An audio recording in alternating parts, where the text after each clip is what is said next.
How to delete Facebook activity log all at once. Hey guys, welcome back to this YouTube channel. Today I will show you that how can you delete Facebook activity log all at once. So let's get started. On this process, at first you'll have to open Facebook app with your account.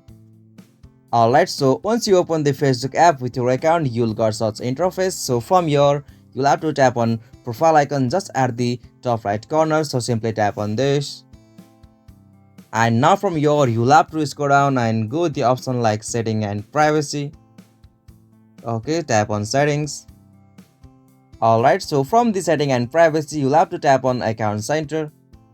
Alright, so from the account center you'll have to scroll down and go the options like your information and permission. Okay, so from this section you'll have to go the options like your activity of Meta Technology. So simply tap on it.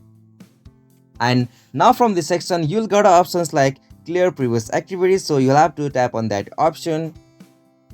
Alright, so simply tap on this clear option. Simply tap on this clear previous activity. And that's all. In this way you can also delete recent or Facebook activity log all at once. So this is the process. If you found this video helpful to you, please don't forget to subscribe our YouTube channel for more quick and short tutorial like this. Thank you for watching this video. Have a nice day.